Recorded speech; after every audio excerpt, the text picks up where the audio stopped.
আল্লাহ রাব্বুল আলামিন বলেন হাসরের ময়দান যেদিন কায়েম হবে ওই দিন কেউ কাহারও কোনো উপকারে আসবে না, কেউ কাহারও কোনো কাজে লাগবে না। এই কবরে একলা একলা পড়ে আছে, এক হাত দূরে আরেকটা ভাই পড়ে আছে, আরেক হাত দূরে আরেকটা ভাই পড়ে আছে, আরেকটা দূরে আরেকটা ভাই পড়ে আছে। এই কবরে আযাব হইতেছে, পাশের মানুষ জানে না। ওই কবরে আযাব হইতেছে, পাশের মানুষ জানে না। হাসরের ময়দানে মানুষ নাফসি নাফসি। হায়রে, কেন মাদ্রাসাটা দরকার? কেন গুরুস্থানটার পাশে মাদ্রাসাটার প্রয়োজন? এই পোলাপানগুলা যখন মাদ্রাসা থেকে বের হবে, এই পোলাপানরা যখন গুরুস্থানের পাশ দিয়ে হাইটা যাবে, আল্লাহ রাব্বুল আলামিন কবরের আযাব ক্ষমা করে দিবে। এই ছাত্রগুলো তলাবুল ইলম যখন রাস্তা দিয়ে হেঁটে যায়, আল্লাহ রাব্বুল আলামিনের ফেরেশতারা তাদের নূরের পাখাগুলো বিছায়া দেয়। এই জন্য আমার যুবক ভাইরা, হাদিস শরীফের মধ্যে পাইলাম, অসুবিধা হচ্ছে আপনাদের? আমি কিন্তু বুঝায় বলার চেষ্টা করতেছি, প্রয়োজনীয় কথা বলতেছি।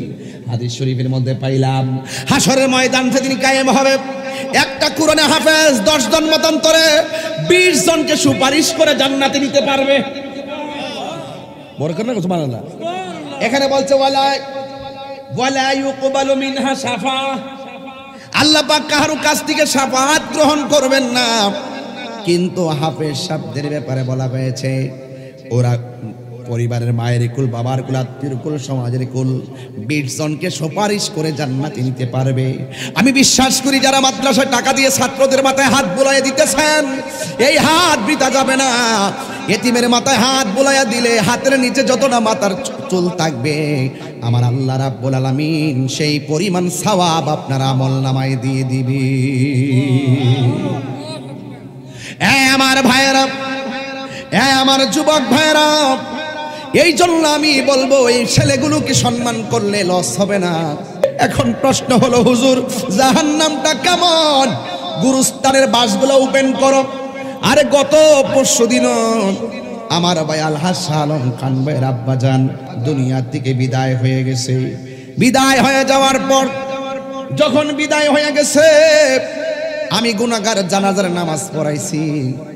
আমি দেখেছি হাজার হাজার মানুষ, কিন্তু ওনার আব্বার চেহারাটা দেখলাম 100, 2, 3, 4, 5 বছর হবে, কিন্তু ওনার চেহারাটা এমন বয়সে একদম জোয়ানের মতো দেখা গেছে। চেহারাটা একবারে হলুদ হলুদ একটা বাব হয়ে আছে।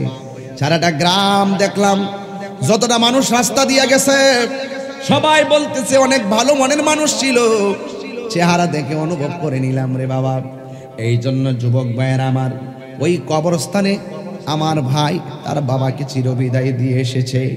আমি গুনাহগার, তো আমার বাবাকে 5 বছর আগে হারাইছি। যুবক ভাইয়েরা আমার, আমি জাহান্নামের বয়ানটা কেন ধরলাম? এই গুরুস্থানটা ব্রাহ্মণ গ্রামের। গুরুস্থানের বাঁশগুলা খুললা দেখেন, হাড্ডিগুলা বিছায়া বিছায়া পড়ে আছে, মাথার খুলিটা পড়ে আছে, চোখটা ছিদ্র হয়ে আছে, আর পায়ের হাড্ডিগুলা বিছায়া পড়ে আছে। এত সুন্দর শরীর,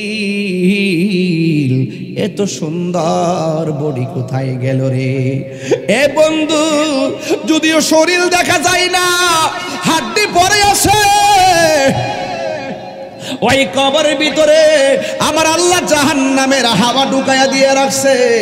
এই মানুষটা রূহের উপরে আযাব হইতেছে, কিন্তু আমরা কবর খুঁজলে তার আযাব আমরা দেখতে পারবো না। জিহাদ HD media, the Islamic content creator. আমি গেলেগা আমার ভিতরে যে ফুজি আছে এটা যাবো। একটা আলেম মারা গেছে, তার সাথে যে এলেমটা আছে এটা চলে গেছে, কিন্তু মাদ্রাসা যখন থাকবে এলেমের বিকাশ থাকবে। ঠিক কিনা বলেন? তো সুতরাং এখন না বুঝতেছেন যে কেমন জানে মাশাআল্লাহ এত সুন্দর জায়গায় দেখবেন, এমন এক সময় এটা মার্কাজ হয়ে গেছে। মারহাবা কন। তো এই মাদ্রাসা আমরা চাই কি চাই না? আল্লাহ যেন কবুল করে বলুন আমিন। ভাইয়েরা আমার, অন্তর যদি ঠিক থাকে, কবরে যাওয়ার পরে লাশের মধ্যে পচন ধরে না। আর অন্তর যদি ঠিক না থাকে, কবরে যাওয়ার পর বাঁশ পচার আগে আপনার লাশ পচে যাবে। জিন্দা থাকলে নিন্দা হবেই, প্রশংসা হবে স্মরণ সবাই। এমন কিছু কাজ করে যান মানুষ যেন চলে যাওয়ার পরও আপনাকে স্মরণ করে। মানুষ মানুষকে ভুলে যায়, কিন্তু মানুষ মানুষের মাঝে চিরদিন বেঁচে থাকে। এখন বলবেন কিভাবে সম্ভব? হ্যাঁ সম্ভব। 150 বছর আগে আপনার দাদার বড় বাপ মারা গেছে, আপনি নামটাই বলতে পারেন না। আপনার দাদার বড় বাপের নাম কি? নামই জানেন না, ইতিহাস শেষ। আর বাবা শাহজালালের নাম 750 বছর পরও আমাদের আশেকদের হৃদয়ে আছে না নাই? তাইলে একটা হলো বান্দা আর একটা হলো বন্ধু। একটা হলো বান্দা আর একটা বন্ধু। হওয়ার আগে মানুষ হইতে হইব, আগে নামাজ পড়ার আগে উজু করতে হইব, উজু করার আগে পবিত্রতা থাকতে হইব আগে। কথা কোন ঠিক না বেটে? এই জন্য আপনার যদি আপনার অন্তর ঠিক থাকে, আপনি বান্দা থেকে বন্ধু হয়ে যাবেন। এক শ্রেণীর বান্দা এই গুরুস্থানে খবর নিয়ে দেখেন কবরের ভিতরে জাহান্নামের হাওয়া ঢুকতেছে। আর এক শ্রেণীর বান্দা খবর লইয়া দেখেন জান্নাতের গালিচা বিছাইয়া দিছে আমার আল্লাহ, ওই গালিচার মধ্যে ঘুমাই দিছে। ইসরাফিলে ফু দিলে ঘুম থেকে উঠবো, উঠটা বলবে আহারে ক্যাডারে আমার জাগাইলো, এই মাত্র ঘুমাইলাম, ক্যাডারে আমার তুললো। কয়েক হাজার বছর চলে গেছে, এই মাত্র বলে ঘুমাইছে। আবার আরেক কিসিমের বান্দা খাওয়া দাওয়া করে ঘুমাইতেছে, নামাজ পড়তেছে, কোরআন তেলাওয়াত করতেছে, যেখানে খুশি সেখানে ঘুরতেছে। শুধু তাই নয়, আল্লাহর পক্ষ থেকে জান্নাতি খাবারও খাইতেছে। এক বান্দা আযাবে ভোগে, আরেক বান্দা ঘুমায়, আরেক বেটা খাবার খায়। বান্দা কিন্তু তিনিও, আমিও, আরেকজন। কিন্তু বোঝা গেল কিছু বান্দা পুরস্কৃত হবে, আবার কিছু বান্দা তিরস্কার হবে। কিছু বান্দা জান্নাতে যাবে, কিছু বান্দা জাহান্নামে যাবে। আল্লাহ বলছেন দুইটা গুণ যার মাঝে থাকবে সে জান্নাতে যাবে। এই দুইটা গুণের বাইরে যারা আছে একটা মানুষও লাভবান হতে পারবে না, একটাও না, সব ক্ষতিগ্রস্ত। এটা কি মোল্লার কথা নাকি আল্লাহর কথা?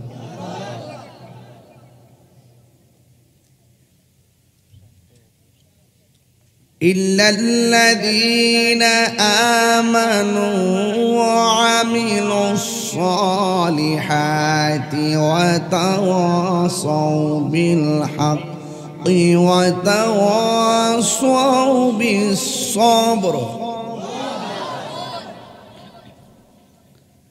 আল্লাহ বলছেন যারা ঈমানদার আর যারা নেক আমল করে, এরা ছাড়া পৃথিবীতে যত বান্দা আছে, ইন্নাল ইনসানা লাফি খুসর, সব মানুষ ক্ষতিগ্রস্ত। আর যারা ঈমানদার আর নেক আমল করে তাদের জন্য আল্লাহ কিসের শুভ সংবাদ দিয়েছে শুনেন। আল্লাহ বলছেন ওয়াবাশশিরিল্লাযীনা আমানু ওয়া আমিলুস সালিহাতি আন্না লাহুম জান্নাতিন তাজরি মিন তাহতিহাল আনহার।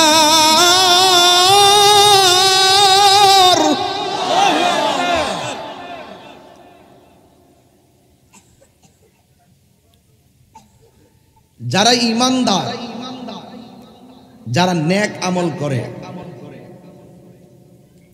এরা জান্নাতের মধ্যে বাস করবে। জান্নাতের শুভ সংবাদ তাদের জন্য যারা আল্লাহর বন্ধু হয়। যেরকম না সুবহানাল্লাহ। বান্দার বন্ধু এক জিনিস না।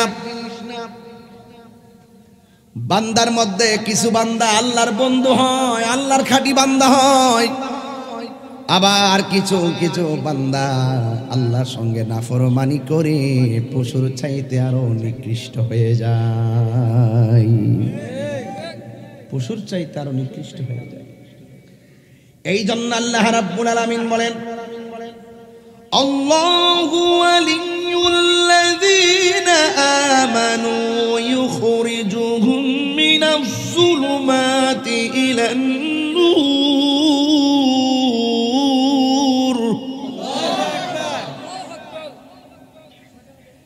যারা ঈমান এনেছে তাদের অভিভাবক হলো একজন। জবান খুলে কোন তিনি কে? এ আওয়াজে মানি না, জবান খুলে বলো তিনি কে? ইউখরিজুহুম মিনাজ যুলুমাতি ইলান নূর। আর যাদের অভিভাবক আল্লাহ হয়ে যায়, আল্লাহ রাব্বুল আলামিন তাদেরকে অন্ধকার থেকে আলোর দিকে নিয়ে আসে। ওয়াল্লাযীনা কাফারু আউলিয়াউহুমুত তাগুত ইউখরিজুনাহুম মিনান নূরি ইলাজ যুলুমাত উলাইকা আসহাবুন নারি হুম ফিহা খালিদুন।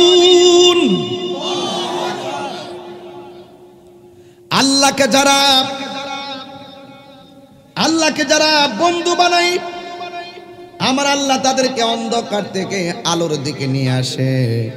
আর যারা তাগুতকে বন্ধু বানায়, যারা কুফরি করেছে তাদের অভিভাবক হলো তাগুত। আর তাগুত হলো কি? ইউখরিজুনাহুম মিনান নূরি ইলাজ যুলুমাত, তারা তাদেরকে আলো থেকে বের করে অন্ধকার দিকে নিয়ে যায়। যাদেরকে আলো থেকে অন্ধকারের দিকে নিয়ে যায়, উলাইকা আসহাবুন নার, আর তারা সেই আগুনের অধিবাসী হবে। হুম ফিহা খালিদুন, আর ওই আগুনের ভিতরে তারা চিরদিন বসবাস করবে। এর দ্বারা প্রমাণ হয়ে গেল আমরা তাগুতের দলে নাই, আমরা হইলাম আমার মালিকের দলে। কথা কোন ঠিক কিনা? সেজদা বাবার মালিক কে? আরো জোরে বলো কে? যারা তাগুতের অনুসারী, যারা কুফরি করেছে তাদের অভিভাবক হলো তাগুত। আর তাগুত তাদেরকে আলো থেকে অন্ধকারের দিকে নিয়ে যাবে, আর তারা জাহান্নামের অধিবাসী হবে। হুম ফিহা খালিদুন, আর তারা ওই জাহান্নামের ভিতরে চিরদিনের জন্য বসবাস করবে। নাউজুবিল্লাহ। ওই জাহান্নাম বড় কঠিন। আজকে বৃষ্টি হয় না কেন? নামাজ পড়তেছে, সলাতুল ইস্তিসকার নামাজ পড়তেছে, গরম বেশি লাগলে নামাজ পড়বেন, এটার বিধান নবী দেয় নাই।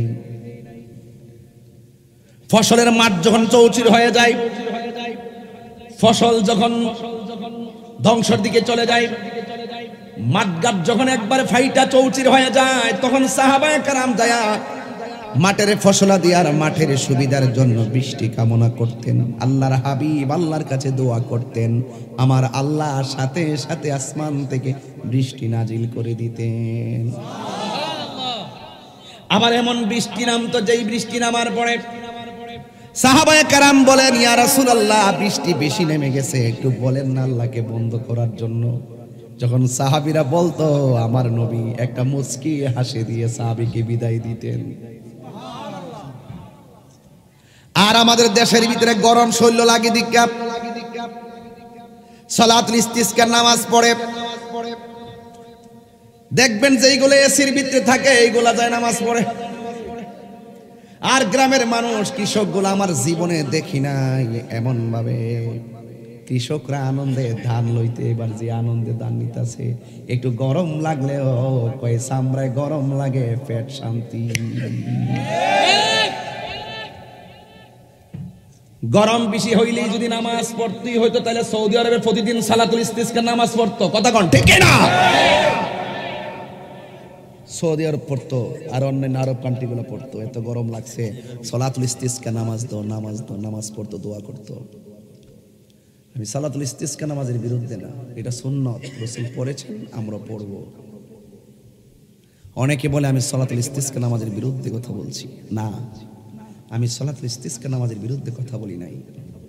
আমি বলেছি তাদের বিরুদ্ধে যারা ইস্তিসকার নামাজ পড়ে হাত তুলে দোয়া করে, আবার মসজিদে এসির ভিতরে যায়, মিম্বরের ভিতরে বইয়া থেকে ফরজ নামাজের পরে হাত তুলে দোয়া করার বিরোধিতা করে। কোন জায়গার যে দর্শি টের হয়েছে না? তো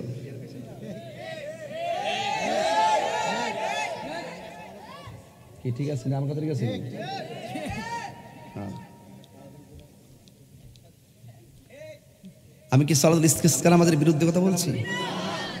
কিতা করবেন কোন আমনে শহর থেকে এসির ভিতর থেকে বাইরে তো গরম বেশি লাগে, এটা তো তাপ বেশি লাগবে। আর যেটি দান লইতাছে আর আসলে রৌদ্র লাগই না, লাগই না।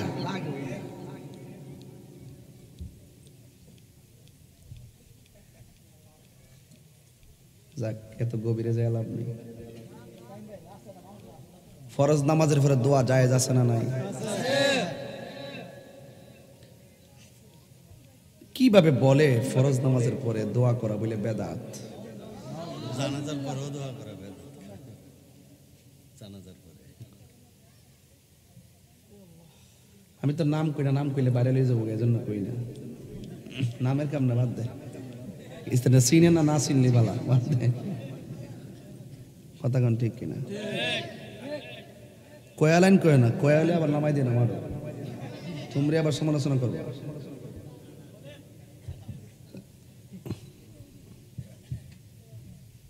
ফরজ নামাজের পরে দোয়া করা যায় আছে না নাই? আরো যারা আছে না নাই? তো আজকে যারা বলে ফরজ নামাজের পরে দোয়া করা বেদাত, এদের কি দাঁত আছে? আরো যারা আছে, এই সমস্ত লোকদেরকে দৈরে আইন না আলগা দাঁত লাগাই দেওয়ার লাগে। কি করার লাগে? আলগা দাঁত। আমি পড়তেছি, আগেরটি ফালাই। আল্লাহ কোরআনে বলছেন, ফাইজা ফারাগতা ফানসাব ওয়া ইলা রাব্বিকা ফারগাব। তাফসীর ইবনে আব্বাস 514 পৃষ্ঠায় আছে, ইজা ফারাগতা মানে হলো যখন তোমরা নামাজ থেকে ফারেক হবে। এখানে মিনাস সলা, নামাজ থেকে যখন ফারেক হবে, আল মাকতুবা মানে হলো ফরজ নামাজের পরে যখন ফারেক হবে, ফানসাব তখন তোমরা মশগুল হয়ে যাও। এটার মানে কি? এই মশগুলটা কিসে হবে? ফি দোয়া, দোয়ার মাধ্যমে। যদি কোনো সুবহানাল্লাহ। তাহলে তাফসীর ইবনে আব্বাসের মধ্যে 514 পৃষ্ঠায় লেখা আছে, যখন তোমরা নামাজ থেকে ফারাগ হবে তখন তোমরা নামাজ শেষে ফরজ নামাজ, মাকতুবা মানে ফরজ নামাজ, ফরজ নামাজের পরে তোমরা দোয়ায় মশগুল হয়ে যাও।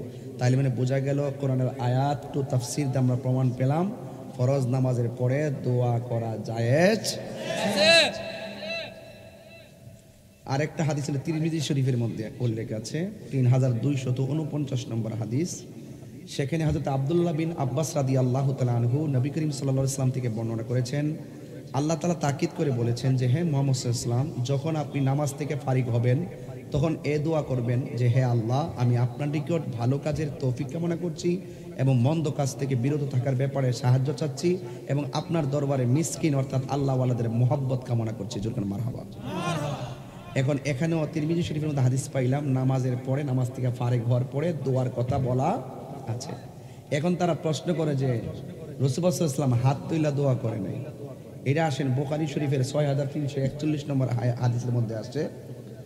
হযরত আবু মুসা আশআরী রাদিয়াল্লাহু তাআলা আনহু থেকে বলেন, রাসূল করিম সাল্লাল্লাহু আলাইহি ওয়াসাল্লাম দোয়ার জন্য উভয় হাত উত্তোলন করতেন, যার দরুন আমরা তার বগলের সাদা অংশ আমরা দেখতে পেতাম। জোরে বলেন না সুবহানাল্লাহ।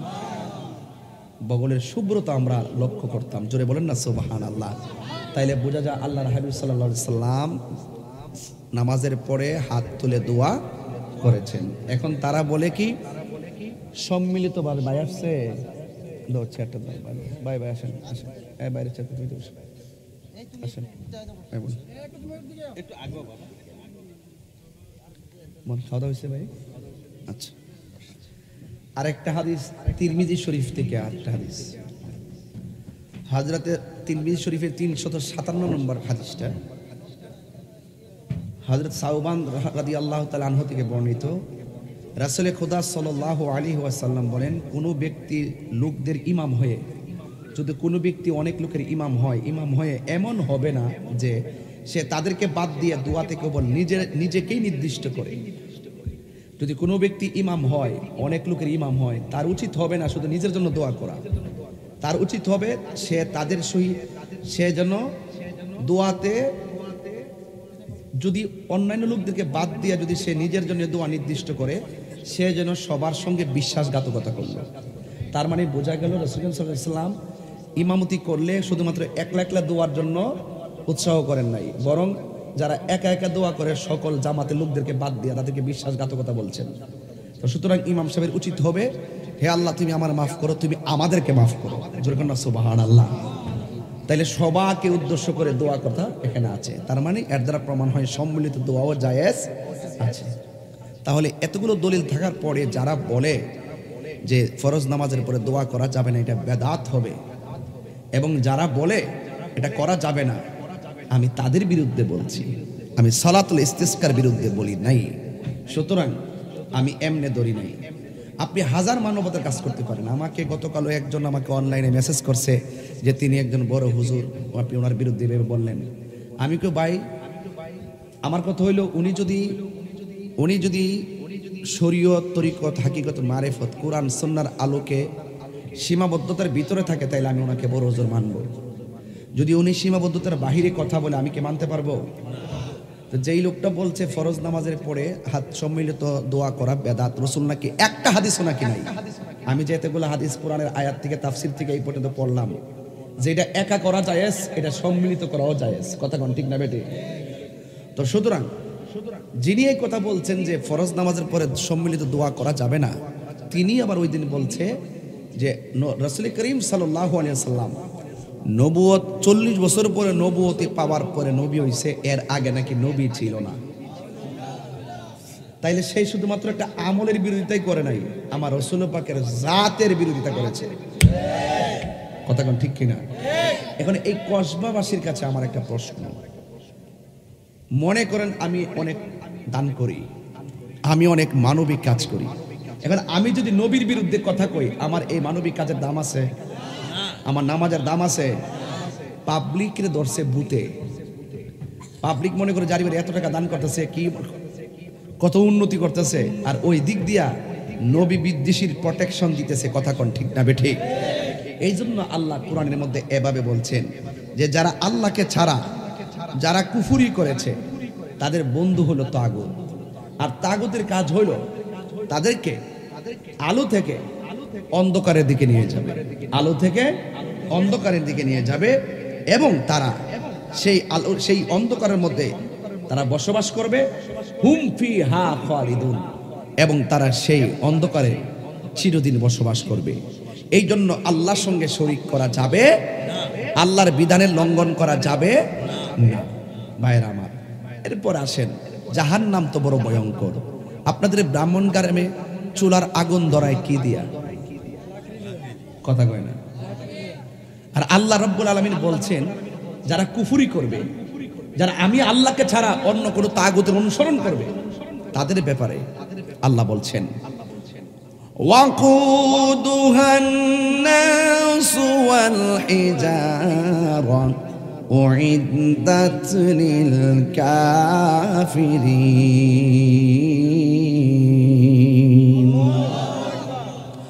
আল্লাহ রাব্বুল আলামিন বলেন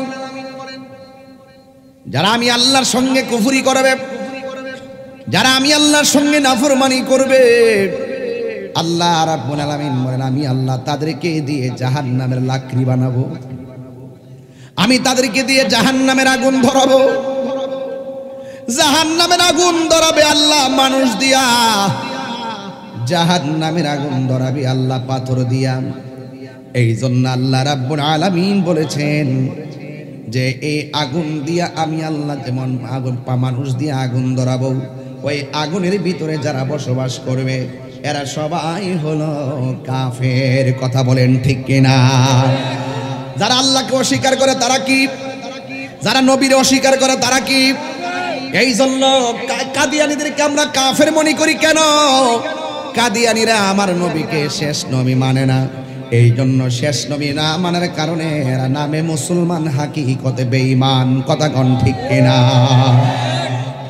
এরপর আল্লাহ রাব্বুল আলামিন বলেন ওয়াল্লাযীনা কাফারু ওয়া কাযযাবু বিআয়াতিনা উলাইকা আসহাবুন নারি হুম ফিহা খালিদুন। আল্লাহ রাব্বুল আলামিন বলেন ওয়াল্লাযীনা কাফারু, যারা কুফরি করেছে, ওয়া কাযযাবু বিআয়াতিনা, এবং আমার আয়াত সমূহকে যারা অস্বীকার করেছে, উলাইকা আসহাবুন নার, তারাই আগুনের অধিবাসী হবে, তারাই জাহান্নামের অধিবাসী হবে। হুম ফিহা খালিদুন, আর এই আগুনের ভিতরে তারা চিরদিন জাহান্নামের ভিতরে থাকবে। এখন প্রশ্ন হলো হুজুর, জাহান্নামটা কেমন? গুরুস্থানের বাসগুলো ওপেন করো। আরে গত পরশুদিন আমার ভাই আলহাজ শাহ আলম খান ভাইয়ের আব্বাজান গতকালকে ওনার আব্বাজান দুনিয়া থেকে বিদায় হয়ে গেছে। বিদায় হয়ে যাওয়ার পর যখন বিদায় হয়ে গেছে, আমি গুনাহগার জানাজার নামাজ পড়াইছি। আমি দেখেছি হাজার হাজার মানুষ, কিন্তু ওনার আব্বার চেহারাটা দেখলাম 100, 2, 3, 4, 5 বছর হবে, কিন্তু ওনার চেহারাটা এমন বয়সে একদম জোয়ানের মতো দেখা গেছে। চেহারাটা একবারে হলুদ হলুদ একটা বাপ হয়ে আছে। সারাটা গ্রাম দেখলাম, যতটা মানুষ রাস্তা দিয়ে গেছে সবাই বলতেছে অনেক ভালো মনের মানুষ ছিল। চেহারা দেখে অনুভব করে নিলাম রে বাবা। এই জন্য যুবক ভাইয়ের আমার, ওই কবরস্থানে আমার ভাই তার বাবাকে চিরবিদায় দিয়ে এসেছে। আমি গুনাহগার, তো আমার বাবাকে 5 বছর আগে হারাইছি। যুবক ভাইয়ের আমার, আমি জাহান্নামের বয়ানটা কেন ধরলাম?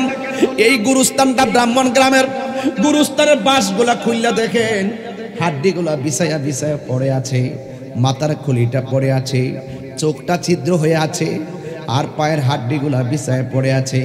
এত সুন্দর শরীর, এত সুন্দর বডি কোথায় গেল রে? এ বন্ধু, যদিও শরীর দেখা যায় না, হাড্ডি পড়ে আছে, ওই কবরের ভিতরে আমার আল্লাহ জাহান্নামের হাওয়া ঢুকাইয়া দিয়ে রাখছে। এই মানুষটা রূহের উপরে আযাব হইতেছে, কিন্তু আমরা কবর খুঁজলে তার আযাব আমরা দেখতে পারবো না। আল্লাহ রাব্বুল আলামিন কোরআনে বলেছেন, আল্লাহ রাব্বুল আলামিন হাবিব বলেছেন, কবর কাহার জন্য জান্নাতের বাগান, আবার কাহার জন্য জাহান্নামের গর্ত। এখন এখানে একটু তাকাইয়া দেখেন, যদি জিজ্ঞাসা করি ভাই কবরের মধ্যে কেমন আছো, তিনি বলবে ও তাহিরি বেশি বালা না, শুধুমাত্র আযাব আর আযাব, শুধুমাত্র আযাব আর আযাব। এই আযাবের ভাগ পৃথিবীর কেউ নিবে না। আপনার বাবা আপনাকে চলে গেলে আপনি আপনার বাবার কষ্টের ভাগ নিবেন না, কবর আযাবের ভাগ নিবেন না, কিন্তু আপনার বাবার সম্পদের ভাগ নীতি তো আপনি ভুল করবেন না। আপনার বাবার মৃত্যুর কষ্টের ভাগ আপনি নিবেন না, কিন্তু আপনার বাবার সম্পদের ভাগ নিতে আমি ভুল করব না, আপনি ভুল করবেন না। এই জন্য পৃথিবীর মানুষ সবাই সব ভাগ নেয়, কিন্তু মরণের কষ্টের ভাগ কেউ নেই না, কবরের আযাবের ভাগ কেউ নেই না, হাসরের ময়দানের ভাগ কেউ নেই না। এই জন্য যুবক ভাইয়ের আমার, কেন বলছি, ও যুবক, আমি আপনাদেরকে শুধু বলতে চাই, এই পৃথিবীটা বড় কঠিন। এই পৃথিবীর মানুষ সব ভাগ নেয়, কিন্তু কবরে আযাবের ভাগ নেই না। এই জন্য আল্লাহ বলছেন কোরআনের ভিতরে, ওয়াত্তাকু ইয়াওমান লা তাজজি নাফসুন আন নাফসিন শাইআ ওয়া লা ইউকবালু মিনহা শাফাআতু ওয়া লা ইউখাযু মিনহা আদলু ওয়া লা হুম ইয়াহজান ওয়া লা হুম ইউনসারুন। আল্লাহ রাব্বুল আলামিন বলেন, হাসরের ময়দান যেদিন কায়েম হবে, ওই দিন কেউ কাহারও কোনো উপকারে আসবে না, কেউ কাহারও কোনো কাজে লাগবে না। এই কবরে একলা একলা পড়ে আছে, এক হাত দূরে আরেকটা ভাই পড়ে আছে, আরেক হাত দূরে আরেকটা ভাই পড়ে আছে, আরেকটা দূরে আরেকটা ভাই পড়ে আছে। এই কবরে আযাব হইতেছে, পাশের মানুষ জানে না। ওই কবরে আযাব হইতেছে, পাশের মানুষ জানে না। হাসরের ময়দানে মানুষ নাফসি নাফসি। হায়রে, কেন মাদ্রাসাটা দরকার? কেন গুরুস্থানটার পাশে মাদ্রাসাটার প্রয়োজন? এই পোলাপানগুলা যখন মাদ্রাসা থেকে বের হবে, এই পোলাপানরা যখন গুরুস্থানের পাশ দিয়ে হাইটা যাবে, আল্লাহ রাব্বুল আলামিন কবরের আযাব ক্ষমা করে দিবে।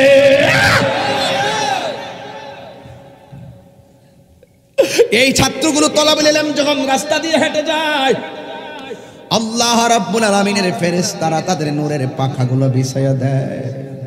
এই জন্য আমার যুবক ভাইয়েরা, হাদিস শরীফের মধ্যে পাইলাম, অসুবিধা হচ্ছে আপনাদের?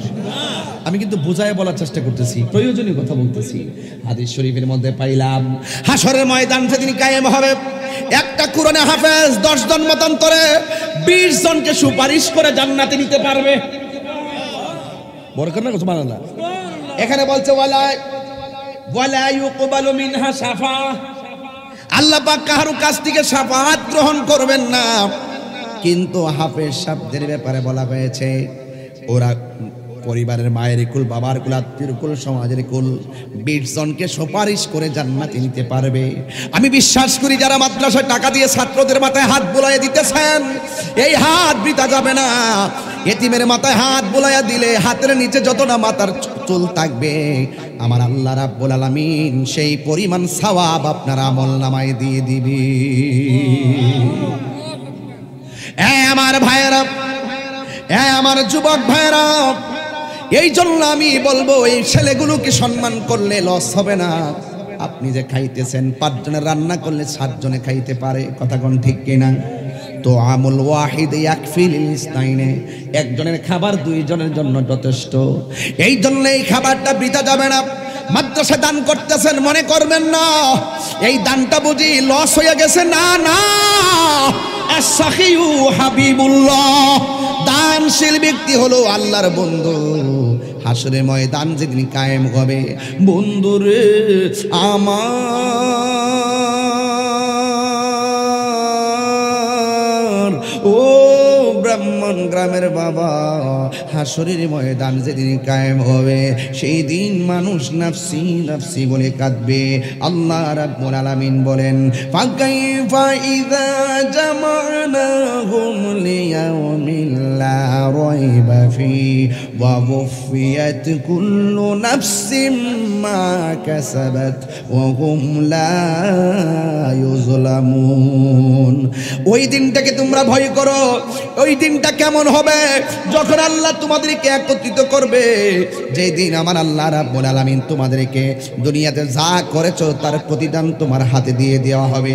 ও শুধুমাত্র তাই নয়, ওয়া হুম লা ইউযলামুন, আল্লাহ রাব্বুল আলামিন যাররা পরিমাণ তোমাদের উপরে জুলুম করবে না।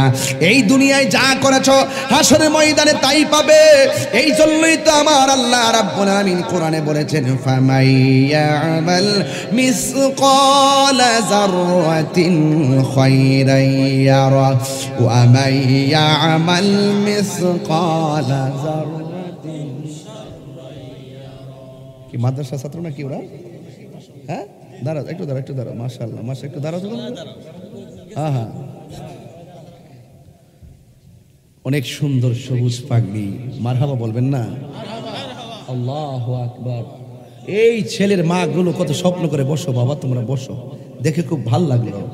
এই ছেলেগুলোর মা বাবা আল্লাহু আকবার বলেন। লা ইলাহা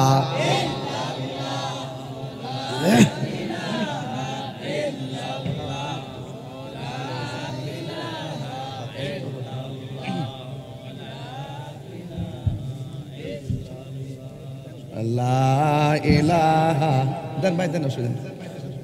লা ইলাহা, লা ইলাহা, লা ইলাহা ইল্লাল্লাহু মুহাম্মাদুর রাসূলুল্লাহ সাল্লাল্লাহু আলাইহি ওয়াসাল্লাম। চিৎকার মেরে কন্যা সুবহানাল্লাহ। আমার কথার ভিতরে যুক্তি আছে না নাই? আমি বলছিলাম হাসরের ময়দানে সব মানুষকে যার যার প্রাপ্য বুঝে দেওয়া হবে, কিন্তু আমার আল্লাহর হাবিব বলেন ওই দিন মানুষ নাফসি নাফসি বলে কাঁদবে, কিন্তু আমার আল্লাহ 7 প্রকারের মানুষকে আরশে আজিমের নিচে ছায়া দিবে। এর মধ্যে 1 নম্বর হলো ন্যায় বিচারক। সমাজের মধ্যে যারা ন্যায় বিচার করে এদেরকে আমার আল্লাহ রাব্বুল আলামিন আরশে আজিমের নিচে ছায়া দিবে। যারা ঘুষ খায়া সরদারি করে, যারা ঘুষ খায়া ফতোয়া দেয়, তারা ছায়া পাবে না। কথা বলেন ঠিক কিনা?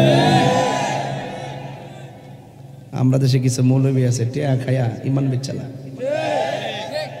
ঘুষ খাউরা, কথা কোন ঠিক কিনা? তারা টাকা খায়া ইমান বেচালা।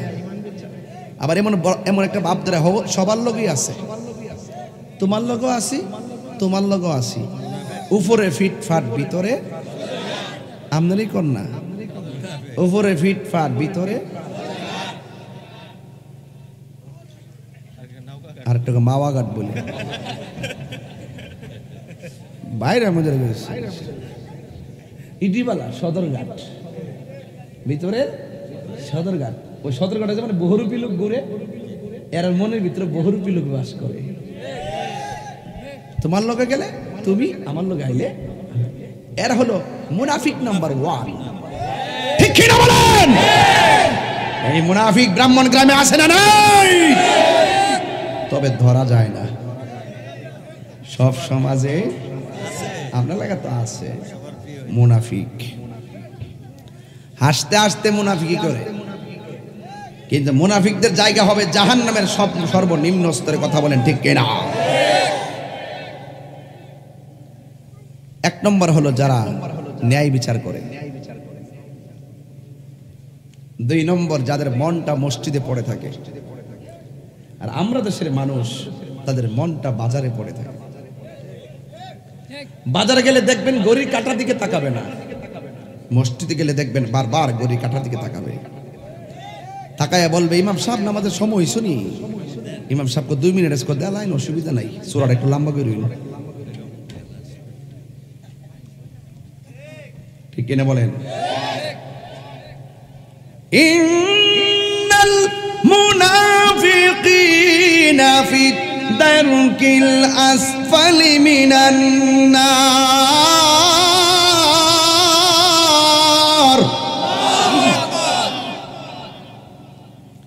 মুনাফিকদের জায়গা হবে জাহান্নামের সর্বনিম্ন স্তরে।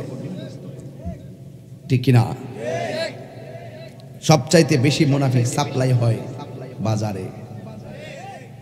সব ঘরের দরবার, দেন দরবার সব বাজারে।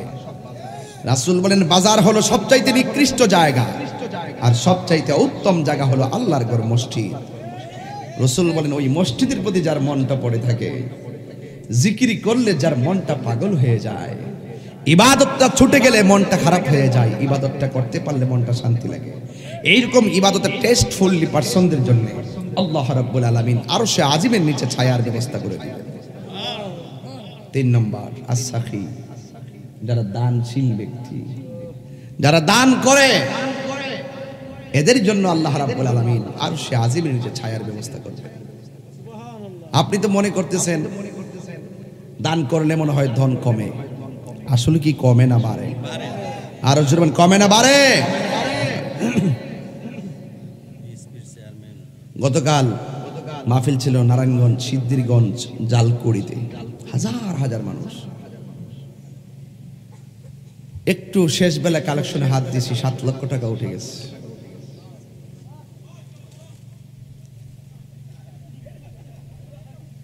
ও তো মাশাআল্লাহ ভালো কথা বলছে, আপনি হাসি দিয়া কোন সাল্লাহ কইলেন? আহা কি কইতাম রে বাবা। এই মাদ্রাসাটা হোক, আমরা চাই কি চাই না? এই যে কোরআনের পাখিগুলো দেখতেছেন, মায়া লাগেনি? কথা কনা আর মায়া লাগেনি? এই পোলা পান্ডি টিনের করে কষ্ট করে, যত তাড়াতাড়ি সম্ভব তাদেরকে জায়গা করে দেন। জায়গার দরকার আছে তো? আছে ইনশাআল্লাহ। যুবক ভাইরা, এখানে অনেকগুলো মানুষ খুব মনোযোগ দেখা যাচ্ছে, ওয়াজ শোনার জন্য খুব ফান পেতে আছে। আল্লাহ কবুল করুক, আমিন কোন।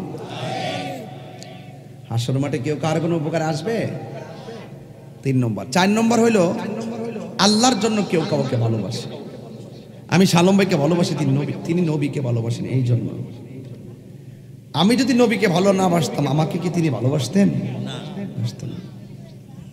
রাসূল বলেন আল্লাহর জন্য কেউ কাউকে ভালোবাসে, নবীর জন্য কেউ কাউকে ভালোবাসে। এইরকম ভালোবাসার মানুষদের জন্য আল্লাহ রাব্বুল আলামিন আরশে আজিমের নিচে ছায়ার ব্যবস্থা করে দিয়েছেন। এই ভালোবাসা আমরা চাই কি চাই না? আরেকটা আছে, এটা কি গেছে? ধরেনি ওখানে আছে নাকি? আরে ধরেন না, জলফাই ধরছে, মনে করেন ধরছে, রে ওরস না 1 কেজি ফাইরা লইয়া, 1 কেজি ফাইরা লইয়াস না, তখন হ্যাঁ কইব যে হুজুর ওই রেলানি করে 3 জন লোক আর হইছে, দেখ লাইব এটা এক জিনিস। আবার আমি কোয়ার পরে উঠে গেছে গা, ওটার পরে আমি আর কইলাম যে করে মানুষ নাই থাকতা করে ফেরালা। হ্যাঁ আমার কইতাছে হুজুর মানুষ না থাকতে পারে, আল্লাহ তো দেখতেছে। তখন আমি কইলাম যে হয় এটা তো কথাই, দাদা লাইমে গেছে গা। রাসূল বলেন এই লোকটির জন্য যাদের সামনে গুনাহ করার সুযোগ আছে, যাদের সামনে চুরি করার সুযোগ আছে, যাদের সামনে অন্যায় করার সুযোগ আছে, আরে জিনা করতে যাইও কাপড় চোপড় খোলার পরও সেও বিচার করে না, ফল গাছে উঠে আম চুরি করতে যাইও আরেকজনের আম চুরি করে না, কথা বলেন ঠিক কি না? সে ভয় করে। আল্লাহু আকবার। ইয়া রাসূলুল্লাহ, আমরা আছি সেখানে, আমরা আছি সেখানে, জিন্দাবাদ জিন্দাবাদ। আজকে আমি যখন ভাই ওইয়াতে আসছি, এই মুরের মধ্যে আসছি, আমি যখন ঢুকছি মুরের মধ্যে তখন ভাবছিলাম যে আমি আইসা ডাইরেক্ট মাইক ধরবো। তা আমার গায়ে আজকে সিম্পল পাঞ্জাবি, তার কারণ আছে, কইতাছি আমি গেছিলাম ব্রাহ্মণবাড়িয়াতে একটা গুরুত্বপূর্ণ কাজে, তো মনে করছি কাজটা 2-3 ঘন্টা শেষ হয়ে যাবো, শেষ পর্যন্ত বেশি সময় লেগে গেছে। ওখান থেকে আর বাড়িতে ঢুকি না, ডাইরেক্ট এসে পড়ছি। ভাবছিলাম যে বাড়িতে যাই ফ্রেশ হয়ে আমি আসবো, আর কার কোথাও নাই, এভাবে চলে আসছে। তা আমি মনে মনে ভাবছিলাম যে ডাইরেক্ট ওয়াজে উঠে যাব, গাড়িটা এখানে দাঁড় করাইছি। এখন এরা বলতেছে হুজুর অল্প কটা খাইয়া নেব, চলে গেলাম খাইতে। পরে বাইরে দেখলাম আর জাহের বাইরে দেখলাম দাঁড়ায় রয়েছে আমার গাড়িটার সামনে। পরে আবার হানিফ বলতেছে জাহের বাইরে গাড়িতে লয়ে যান খাওয়ার জন্য। তার ড্রাইভার গাড়ি টান দিছে, জাহের ভাই আসতেছে, তো আমার গাড়ি দাঁড়াইছে, জাহের ভাই আমার সালাম দিছে, আমিও দেখছি, তা আমিও গাড়ি টান দিছি। একটু পরে জাহের ভাই কই যে আমার পকেট থেকে মোবাইলটা নিয়ে গেছে। পকেটে দিছে 30,000 না 40,000 টাকা, 200 কম 30,000 টাকা নিয়ে গেছে। তার এখানে কিছু ভোটার আইডি কার্ড, বিভিন্ন সংগঠনের কার্ড ছিল, এগুলো আছে না, এটা নিয়ে গেছে, মানে চশমাটা আছে। তাইলে টাকা সব নিয়ে গেল, মোবাইলটা নিয়ে, মোবাইলটা দামি অ্যান্ড্রয়েড সেট স্যামসাং নিয়ে গেছে। সে যদি আল্লাহকে ভয় করতো, আরে জাহের মেয়ে দেখে না, আল্লাহ তো দেখতেছে। যদি কেউ নিয়ে থাক যে নিছেন, গুরুস্থানটা সামনে লিয়া কই দিয়া দিয়েন, নাইলে আপনার ক্ষতি হবে।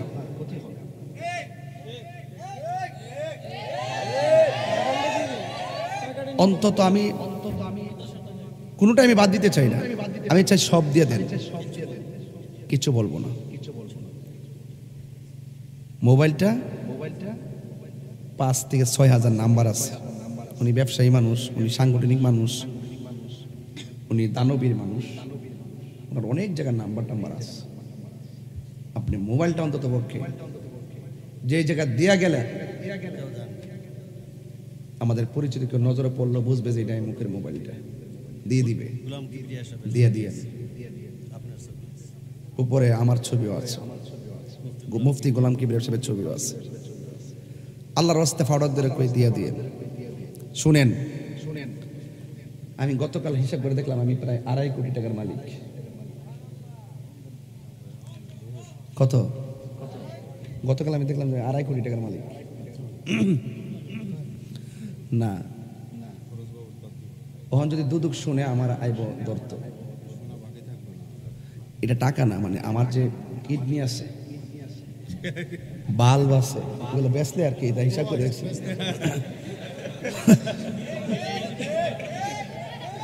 শরীরের যে পার্টস আছে, আমি কই খেয়াল কই, শরীরে যে পার্টস আছে, চোখ আছে, মগজ আছে, সব মিলাইছি, একটা জিনিস মিলাইতে পারছি না। এটার দাম মনে মনে ধরছি আর কি, 2.5 কোটি নিম্নে আর কি। আমার যে আল্লাহ পার্স দিয়ে হারা করে রাখছে এই পর্যন্ত। একটা কিডনি গেলে তো অরিজিনাল তো পাওয়া যাওই না, পয়েন্ট তো মিলে না, মাদ্রাজ মুদ্রাজ ঘুরেও কোনো খবর থাকে না।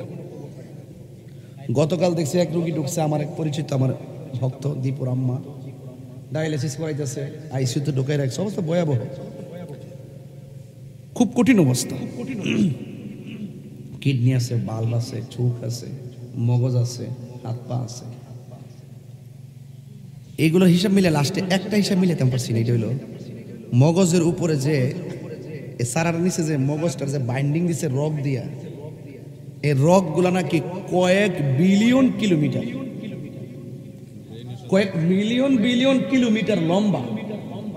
মনে মনে ভাবতেছি যেখান থেকে কথা বলতেছি, এখান থেকে আমি কথা বলতেছি, এইটা আমি যে কথা বলতেছি এখান থেকে অর্গানাইজ হচ্ছে, কিন্তু এখান থেকে হচ্ছে না, এখান থেকে হচ্ছে, এখান থেকে লেখে, এখান থেকে ধারণ করে, ঠিক আছে?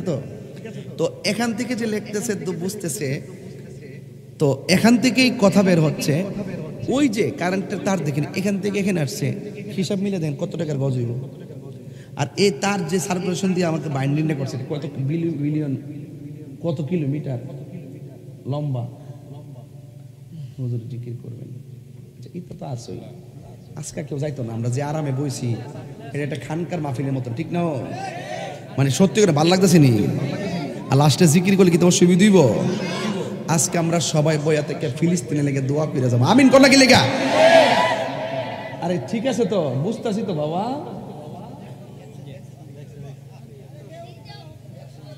আচ্ছা আমি যে কথা খারাপ লাগতেছে নাকি? তো 30,000 না নিছে একটা পার্স গেলাগা, লাখ লয়ে টান দিব নি, লাখ লয়ে টান দিব নি বাবা। হক মাইরা খাইলে কেউ লাভবান হইতে পারে না। দিয়া দিয়েন, অনুরোধ করলাম। উনি আজকে নিয়ত করে আনছিল এটা মাদ্রাসায় দিত, এই মাদ্রাসায় দেওয়ার জন্য নগদ আমি তাই ধরলাম আজকে। আমি কিন্তু এই জন্য আমি কিন্তু খুব আশাবাদী। আমি কিন্তু ওনাকে আসার 1.5 ঘন্টা আগে একটা মেসেজ করছি, আর শালম ভাইরে ফোন দিছি এনআইসে না। শালম ভাইরা আমার ফোন দেওয়ার আমি অনেক আগে ফোন দিছি, আর উনিরও ফোন দিয়ে মেসেজ করছি, ভাই আমি 9:30 এসে পৌঁছবো। আমি ভাবছি যে উনি আসছে। তো যাই হোক, চুরি করা যাবে। একদিন যদি চুরি করে ধরা খান, সারা জীবন আপনার জিফুতিলে কইব সুরের ফুত। একদিন ডাকাতি করে ধরা খাইলে সারা জীবন আপনার 14 গোষ্ঠীরই কইব ডাকাইতের বংশ। কথা কন ঠিক কিনা কন? তাহলে চুরি করবেন, যারা নিছেন, যিনি নিছেন, এ মনে 1 মিনিটের মধ্যে ডাকাতি করে নিয়ে গেছে। এই চক্র আছে আমার, যে কোনো মাহফিলে মোবাইল টাকা পয়সা নিয়ে যায় অনেকেই। আল্লাহর রাস্তায় দিয়া দিয়েন, আর কিছু কইতাম না।